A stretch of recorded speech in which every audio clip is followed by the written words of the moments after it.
এক রিকশাওয়ালার ৮ কোটি টাকার কোম্পানির আসল গল্প। যে মানুষ একসময় রিকশা চালিয়ে দিন গুজরান করত, আজ তার নিজের কোম্পানির বার্ষিক আয় প্রায় ৮ কোটি টাকা। কিভাবে সম্ভব হলো? এই গল্প শুনলে হয়তো আপনার জীবনটাই বদলে যাবে। আজ যে মানুষটার কথা বলবো তার নাম মিজানুর রহমান। কোনো ব্যবসায়িক ডিগ্রি নেই, কোনো বড় পুঁজিও ছিল না, ছিল শুধু পরিবার চালানোর তাগিদ আর একটা স্বপ্ন। মানুষ ভাবে বড় ব্যবসা করতে গেলে লাখ লাখ টাকা লাগে, কিন্তু মিজান ভাই প্রমাণ করেছে সঠিক আইডিয়া আর চেষ্টা থাকলে সবই সম্ভব, এবং অসম্ভবকেও সম্ভব করা যায়। মাত্র ক্লাস 8 পর্যন্ত পড়াশোনা করেছিলেন। বাবার মৃত্যু হলে সংসারের দায়িত্ব কাঁধে এসে পড়ে। রিক্সা চালিয়ে দিনে যা আয় হতো তা দিয়ে শুধু পেটে চলত। বন্ধুরা বলতো তোর দ্বারায় কিছুই হবে না, আত্মীয়রা বলতো সরকারি চাকরির চেষ্টা করো, কিন্তু তিনি হাল ছাড়েননি।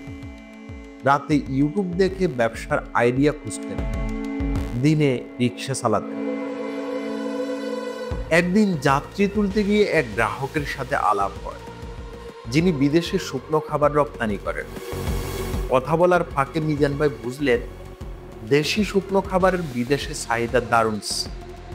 বিদেশে দারুণ চাহিদা আছে। এরপর তিনি ছোট করে কাজ শুরু করলেন। 10 কেজি মুড়ি, 5 কেজির ছানাচুর কিনে নিজে প্যাকেট বানালেন।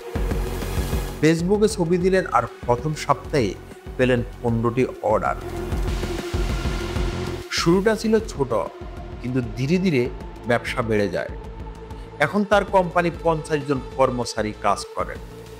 শুধু ঢাকাতেই নয়, মালয়েশিয়া, দুবাই আর যুক্তরাজ্যের তার পণ্য যাচ্ছে। মাসিক টার্নওভার এখন প্রায় 70 লাখ টাকা, আর বছরের শেষে তা ছুঁয়ে প্রায় 8 কোটি টাকা।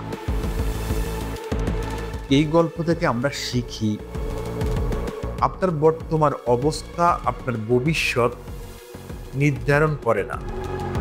বড় পুঁজি না থাকলেও সঠিক সুযোগ চিনে নিলে জীবন বদলানো সম্ভব। হয়তো আজ আপনি শূন্য হাতে আছেন, কিন্তু সঠিক আইডিয়া আর সাহস আপনাকে একদিন শীর্ষে পৌঁছে দেবে। আপনি কি এমন অনুপ্রেরণামূলক গল্প পছন্দ করেন?